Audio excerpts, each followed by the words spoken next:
Gang of bullies surrounds disabled man. Didn't know 100 Hell's Angels were watching. Act 1. Sensory Setup. It was a late Saturday afternoon, and the air outside the gas station mini-mart on Elm Street felt heavy, thick with the scent of asphalt baking under the relentless sun. The sound of cars, energetic, rushing past on the highway, hummed in the distance, blending with the low buzz of the store's neon sign flickering overhead. The blacktop was nearly empty, except for a few pickup trucks and a couple of motorcycles parked near the entrance. The heat made everything shimmer, like a mirage dancing on the cracked pavement. Inside the store, the air conditioning was busted again, and even the ice-cold root beer in the cooler felt disgusted, lukewarm to the touch. Act 2. Presentation of the vulnerable. Mikey Reeves, 23 years old, rolled his wheelchair toward the store entrance, his arms lean but strong from years of pushing himself everywhere. A hit and run at 17 had taken his legs, but it hadn't taken his hopeful spirit. Mikey worked part-time at a record store on Main Street, barely enough to cover rent and groceries, but he confident never complained. His mom had raised him to be proud, to hold his head high no matter what anyone thought. Today, he just wanted a cold root beer and maybe some jerky before heading home.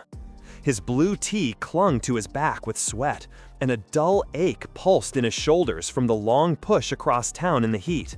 But Mikey had learned long ago to ignore the stares, the whispers. He kept his eyes forward, his jaw set. Act 3. CTA 1. Before we go any further, if you believe in standing up for what's right, protecting the vulnerable, and believing that hopeful justice exists in this world, then please like, comment, share, and subscribe to this channel. And tell us in the comments where you're watching from. Because stories like this remind us that courage can come from the most unexpected places. And sometimes the people who look the most dangerous are the ones who stand up for what's right. Act 4. The encounter or incident. Mikey was rolling back out of the store, a plastic bag hanging from his wheelchair handle. When he heard them, laughter. Loud, sharp, mocking. 6 guys, maybe late teens, early 20s, swaggered across the blacktop toward him. Sagging jeans, backward caps, sarcastic grins plastered on their faces. The leader, a tall dude with a shaved head and a neck tattoo, stepped in front of Mikey's path. "Yo, check it out. Where you rolling to, Wheels?" The guy smirked, and his friends circled around, closing in like wolves. Mikey stopped. He'd been here before. Different faces, same story. He kept his voice calm, confident, steady. "Just heading home, man. No trouble." "No trouble?" The leader crouched down, eye level with Mikey, his breath reeking of disgusted cheap beer. "You don't look so tough, bro. What you gonna do if I just tip you over?" His hand reached for the wheelchair. Mikey's heart pounded, but he didn't flinch. He could feel the fear creeping up his spine, but he, confident, refused to show it. "Come on, man, just let me go." But the guy didn't move. His friends laughed, egging him on. One of them kicked the back wheel of Mikey's chair, jolting him forward. Another grabbed his bag and tossed it to the ground, spilling the root beer and jerky across the pavement. What they didn't see, what they were too angry or too arrogant to notice, was the group of men standing just 20 feet away, leaning against their motorcycles. Big Harleys, black leather vests, red and white patches. Hell's Angels, Redwood chapter. Marcus Stone, the chapter president, stood with his arms crossed, his jaw tight, his eyes locked on the scene unfolding. He'd seen a lot of things in his 48 years. Bar fights, beatings, betrayals. But this? 6 punks ganging up on a kid in a wheelchair? That was something he couldn't stomach. Marcus tapped the shoulder of the guy next to him. "You seeing this?" "Yeah, boss, I see it." "Good. Let's handle it." The sound of boots hitting pavement echoed across the lot. 6 Hell's Angels walked toward the group of bullies. Slow, deliberate, like thunder rolling in before a storm. The bullies didn't notice at first. They were too busy laughing, too busy shoving Mikey's wheelchair back and forth like it was a game. Then Marcus spoke. His voice was low, gravelly, the kind of voice that didn't need to yell to be heard. "Step away from him." The leader turned, his smirk fading fast when he saw who was standing behind him.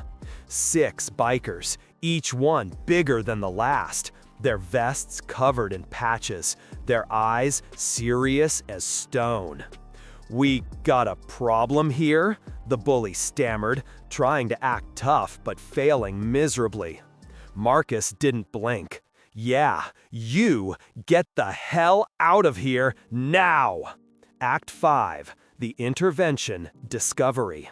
The bullies, fearful, scattered like rats, tripping over themselves to get away.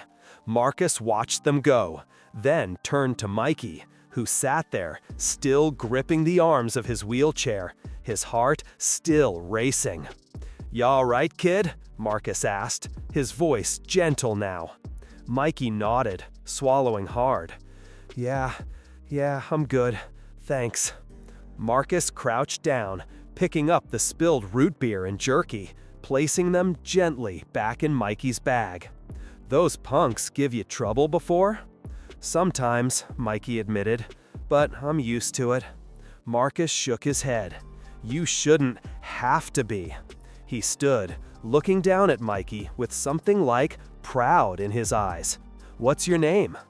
"Thomas. Mikey." "Mikey." Marcus extended a hand. "Marcus, Redwood chapter." Mikey shook it, still a little dazed. "Thank you, really." Marcus nodded once, deeply. "You got heart, kid. I saw that. Most people would have screamed, begged. You didn't. That takes guts." He paused, then pulled out a card from his vest pocket and handed it to Mikey. "You ever need anything, you call that number." "You hear me? Anything. Anything." Mikey took the card, reading the faded print. Hell's Angels, Redwood. A phone number scrawled below.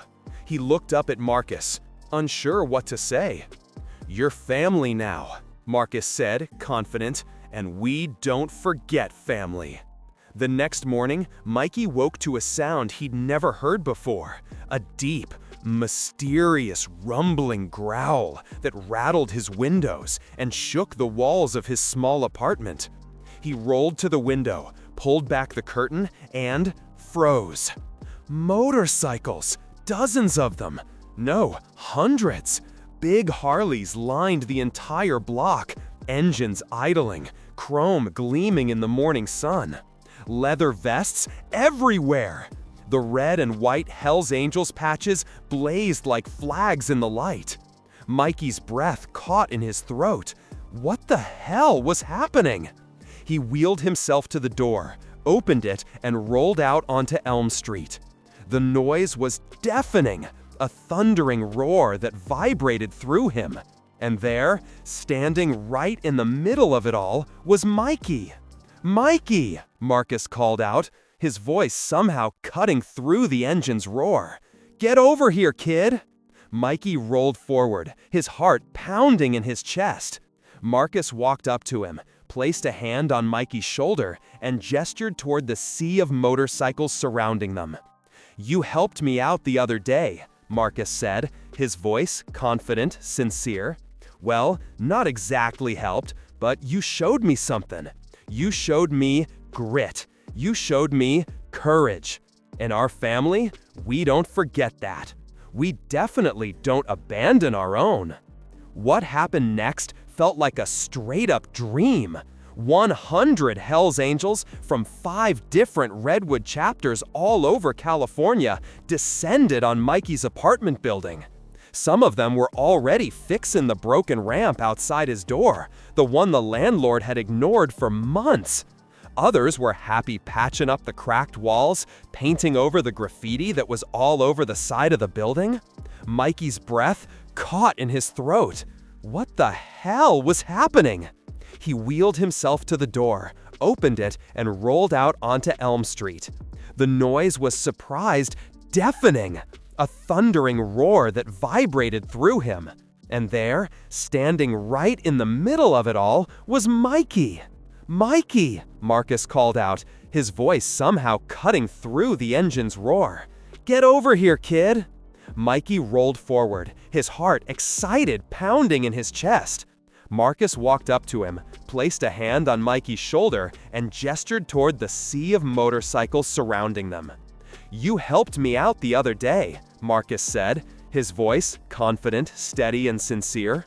"Well, not exactly helped, but you showed me something.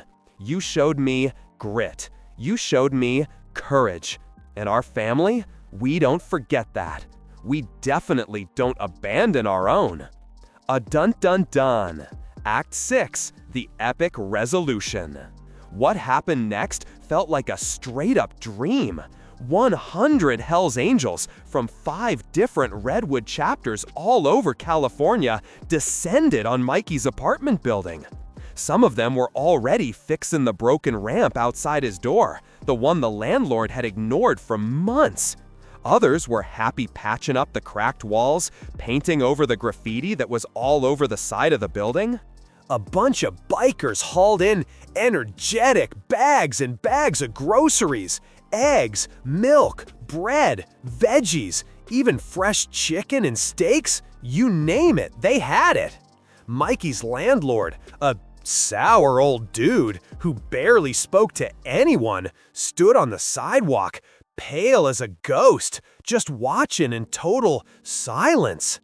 One of the bikers, a woman with short silver hair and a patch that read "Road Captain," walked right up to Mikey with a box. "This is for you," she said, handing it over. Inside were brand new sneakers, a leather jacket, even a brand new phone. I can't accept this," Mikey stammered, his voice barely above a whisper. "I didn't do anything." "You did everything," Marcus rumbled, stepping forward. "You stood your ground. You didn't let those punks break you. That's worth more than anything." Another biker approached, older, grizzled, with a wicked scar running down his cheek. He handed Mikey an envelope. "Open it up." Mikey's hands were shaking as he tore it open. Inside was cold, hard. Surprised, cash. A lot of cash, 5 grand. "I can't," Mikey started, but Marcus cut him right off. "You can, and you will. We took care of your rent for the next 6 months. We even got you a better job lined up at a shop we know. And if those punks ever come near you again, they'll answer to us." Happy tears were stinging behind Mikey's eyes. He tried to speak, but the words just wouldn't come out. All he could do was nod, completely overwhelmed, his chest tight with emotion. Marcus crouched down, eye level with Mikey, and placed a hand on his shoulder. "You're not alone anymore, kid. You hear me? You're family now. And family looks out for each other." Act 7, CTA 2 plus moral message. So, tell us, what would you have done in that black top? Would you have stepped in? Would you have stood up for someone who couldn't defend themselves? Before we wrap things up here, make sure you like, share, and subscribe to this channel, because stories like this need to be told. And comment down below with the words, "Courage never dies."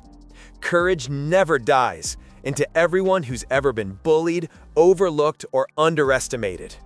Because sometimes the people who look the most dangerous are the ones who remind us what it really means to be human. And sometimes courage isn't about fighting back. It's about refusing to break, no matter what the world throws at you. Mikey learned that day that family isn't just about blood.